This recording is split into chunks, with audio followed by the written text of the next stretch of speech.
अलैकुम वरहमतुल्लाहि व बरकातुहू।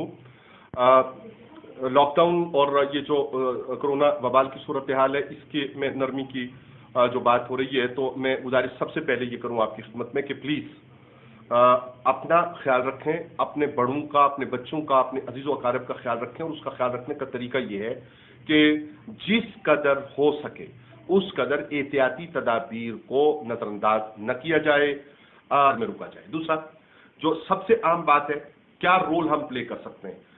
अरबाब पब्लिक स्कूल ये रोल प्ले कर सकता है कि पहले हमने व्हाट्सएप स्टूडेंट रिलीफ ग्रुप के जरिए कोशिश की कि हम बच्चों को, स्टूडेंट्स को तालीम व ताल्लुम के साथ मुताल्लिक रख सकें।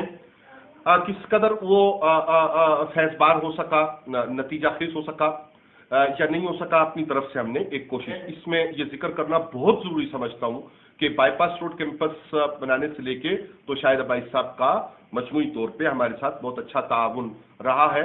और जो रहा था, तो हम इस वबाल और वबा से निकल के, इससे पहले भी जो बच्चे हमारे पास बाकी थे उनसे हमने कोई तकाजा नहीं किया, लेकिन ईद उल फितर के बाद अल्लाह ताला खैर रखे, हालात मुआफिक हों, स्कूल रीओपन हो, तो आप जो पहले से बच्चे मौजूद हैं और दीगर जो बच्चे मौजूद हैं, हमारी तरफ से आपको ये गुजारिश है कि हम अपनी तरफ से ये कोशिश करेंगे कि हम आपको ग्रेजुअली फ्री एजुकेशन की तरफ लेकर जाएं।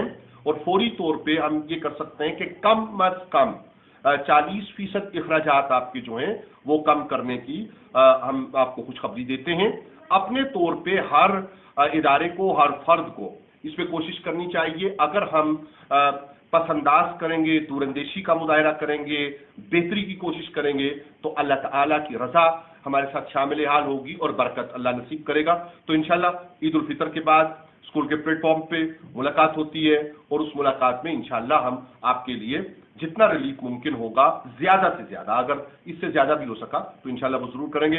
अल्लाह ताला आपको खुश रखे, आपके बच्चों को खुश रखे, शाहिद अब्बासी साहब खुश रखे। इंशाल्लाह रहमान कोई कमी है तो वो भी अल्लाह करीम दूर करेगा।